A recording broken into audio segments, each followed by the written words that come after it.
شہید صدر کی ایک کتاب ہے کہ جس کا نام ہے موسوعۃ الامام المہدی، کہ جس کی 4 جلدیں ہیں۔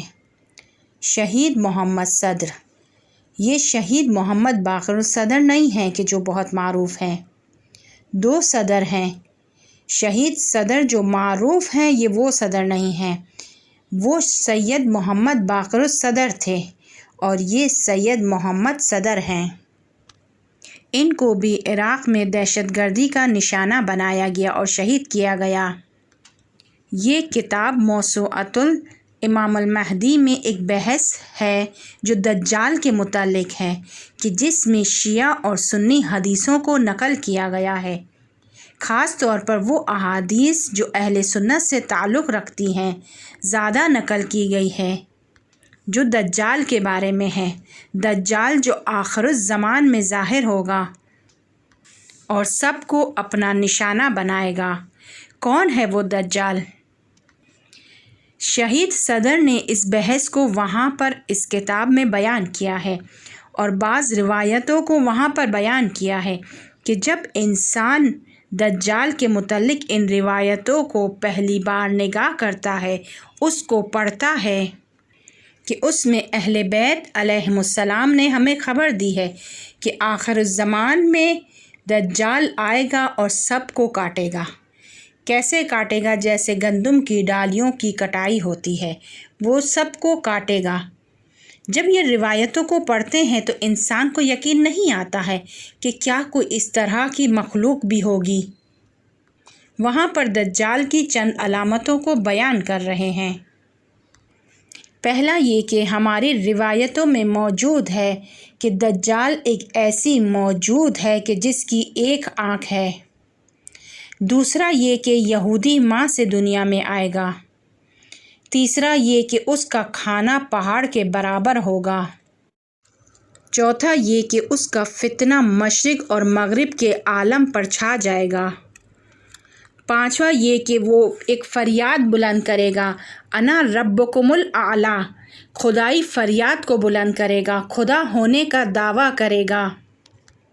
یہ تمام علامتیں، یہ تمام نشانیاں روایات میں موجود ہے۔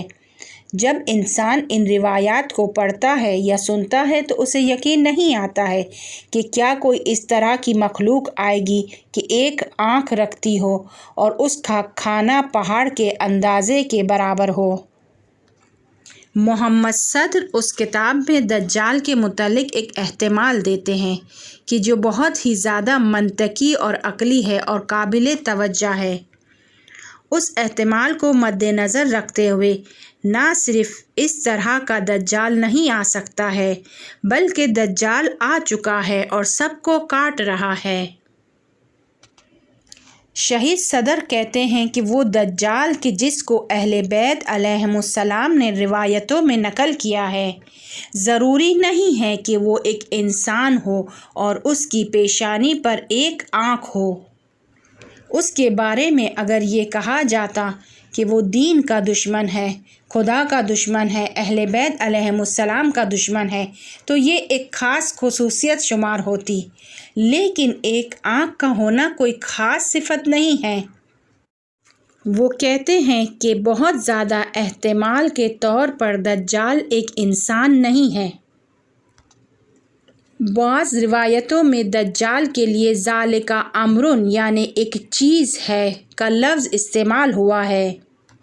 وہ کہتے ہیں کہ روایات کے قرینے سے معلوم ہوتا ہے کہ دجال در حقیقت انسان نہیں ہے، بلکہ ایک فاسد، ایک برا فرہنگ ہے، ایک تمدن ہے، ایک خاص قسم کی آداب و رسومات ہیں، کچھ فکریں ہیں، کچھ ہنر ہیں اور کچھ زندگی کا شیوہ ہے، زندگی گزارنے کا طریقہ ہے، شعور ہے، اجتماعی تربیت ہے، معاشرے کا وجود میں لانا ہے، کہ جو آخری زمانے میں آئے گا، کہ جس کے معیار خدائی نہیں ہوں گے، اس کا معیار انسانی نفس ہوگا، نفس کی ضرورتوں کو پورا کیا جائے گا اور وہ برا تمدن سب جگہ کو اپنی لپیٹ میں لے لے گا۔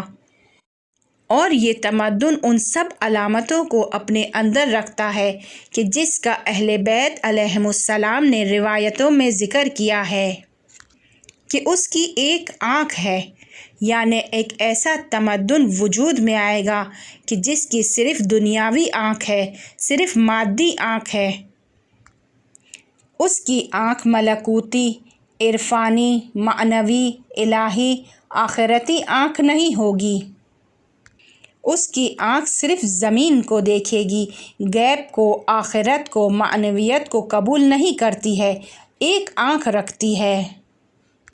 دوسری علامت یہ کہ وہ ایک یہودی ماں سے دنیا میں آئے گا، یعنی اس تمدن کو، اس فرہنگ کو یہودی وجود میں لائیں گے، یعنی اس ایک آنکھ والے تمدن کو یہودی بنائیں گے۔ ایک کتاب ہے کہ جسے اگر آپ لوگ حاصل کر سکیں، کتاب کے جس کا نام ہے کنٹرول آف کلچر، یعنی فرہنگ کو کنٹرول کرنا، تمدن کو کنٹرول کرنا، کہ جسے ایک امریکی نے لکھا ہے۔ یہ شخص کلنٹن کے دور میں تعلیمی وزیر کا سیکریٹری تھا۔ اس کا نام ایڈورڈ بریمن ہے۔ وہ اس کتاب میں ثبوتوں اور حوالوں کے ساتھ بیان کرتا ہے کہ دنیا میں فرہنگ اور تمدن کو وجود میں لانا کس کے ہاتھ میں ہے۔ خبروں کو وجود میں لانا، ہنر کو وجود میں لانا کس کے ہاتھ میں ہے۔ وہ مکمل ثبوت کے ساتھ اس کتاب میں بیان کر رہا ہے۔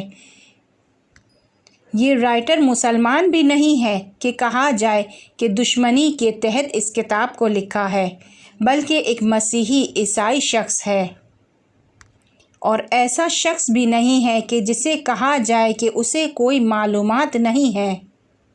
وہ بے خبر انسان نہیں ہے کہ اسے کسی چیز کی کوئی خبر نہیں ہے۔ وزیر کا سیکریٹری ہے۔ اس کتاب سے معلوم ہوتا ہے کہ تمدن کو وجود میں لانے والے بڑے بڑے مراکز کو چلانے والے یہودی ہیں کہ اپنی نجومی دولتوں سے اس کو چلا رہے ہیں۔ ایک آنکھ والا دجال یہودی ماں سے دنیا میں آئے گا۔ تیسری علامت یہ کہ اس کا کھانا ایک پہاڑ کے برابر ہوگا۔ شہید صدر کہتے ہیں کہ ہماری روایتوں میں ہے کہ اس کا کھانا ایک پہاڑ کے اندازے کے برابر ہوگا، یعنی اس کی غذا، وہ چیز جس سے اس کا پیٹ بھرتا ہے، ان کے بنائے ہوئے فرہنگ اور تمدن کو وجود میں لانے کے لیے وہ اربوں خرچ کرتے ہیں۔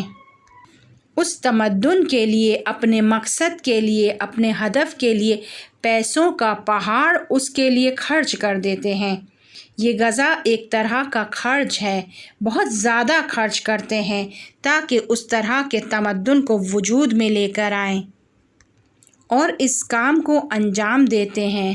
ایک فلم بناتے ہیں تاکہ شیعوں کے کلچر کو خراب دکھا سکیں، اور اس پر کروڑوں ڈالرز خرچ کرتے ہیں۔ لہٰذا ان کا خرچ، ان کا کھانا ایک پہاڑ کے برابر ہے، یعنی پہاڑ کے اندازے کے مطابق خرچ کرتے ہیں۔ چوتھا یہ کہ ان کا فتنہ اور فساد مشرق اور مغرب پر چھا جائے گا اور ان کو اپنی لپیٹ میں لے لے گا۔ حتیٰ وہ گھر کے جو اہل بیت علیہم السلام سے تعلق رکھتے تھے، ان کو بھی اپنے لپیٹ میں لے لیتا ہے۔ ان گھروں میں شرک سے آلودہ فرہنگ اور تمدن اپنی جگہ بنا لیتی ہے۔ ایسے آداب اور رسومات کو اختیار کیا جاتا ہے کہ جو خدائی نہیں ہیں۔ وہ افراد، وہ گھرانے کے جن کی زبان پر ہر وقت یا حجت ابن الحسن عجل علی ظہورک ہے، لیکن ان کی رفتار، ان کا کردار، ان کی زندگی میں، ان کے کاموں میں، ان کی معاشرت میں وہ گندی فرنگ ہے جو ان کے گھروں میں جگہ لے چکی ہے۔ لہٰذا دجال کا فتنہ اور فساد مشرق اور مغرب کو اپنی لپیٹ میں لے لے گا، یعنی گھر گھر میں وہ رسوم، وہ آداب، وہ تمدن چھا جائے گا جو ان کا بنایا ہوا ہے۔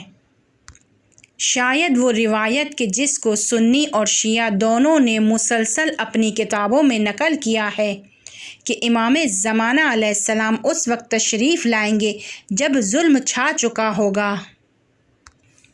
دیکھیں، روایت یہ نہیں کہہ رہی ہے کہ سب ظالم ہو جائیں گے، روایت کہہ رہی ہے کہ ظلم چھا چکا ہوگا، ہر جگہ ظلم سے بھر جائے گی۔ ایک قرآنی معاشرے اور قرآنی تمدن میں اہم ترین ظلم کیا ہے؟ ان الشرک لظلم عظیم، یعنی ایک شرک سے بھرا ہوا تمدن، ایک شرک سے بھرا ہوا کلچر جو سب جگہ کو اپنی لپیٹ میں لے لے گا۔ اور اس کی 5ویں علامت یہ کہ وہ فریاد بلند کرے گا، انا ربکم الاعلیٰ، خدائی ہونے کی آواز بلند کرے گا۔ دجال کا نعرہ فرعونی نعرہ ہے۔ یہ تمدن، یہ آداب و رسومات جو ایجاد کیے ہیں، جو وجود میں لائے گئے ہیں، اس میں خدا کی رضایت، خدا سے انس، خدا سے محبت، خدا سے مناجات، خدا سے مانگنا، اس کا ہدف یہ نہیں ہے، اس تمدن کی منزل یہ نہیں ہے، بلکہ اس کا مقصد خود انسان ہے، اس کی نفسیاتی خواہشات کی پیروی ہے۔ اس تمدن کا مقصد خود کی لذتوں کو پورا کرنا ہے۔ اس کلچر میں انسانی لذت کو نشانہ بنایا گیا ہے، انسانی لذتوں کو اپنا مقصد بنایا گیا ہے، یعنی خدا کو سائڈ پر کر دیا جائے گا اور اس کی جگہ انسان آ جائے گا۔ وہ معاشرہ جس کا مقصد خدا تک پہنچنا نہیں ہے، بلکہ انسان کی لذتوں کو پہنچنا ہے۔ اور یہ احتمال جو شہید صدر نے بیان کیے ہیں بہت معقول ہے، منطقی ہے، اور یہ امکان نہیں رکھتا کہ اب دجال آئے گا۔ دجال نے اپنا سر اٹھا لیا ہے اور وہ آ گیا ہے۔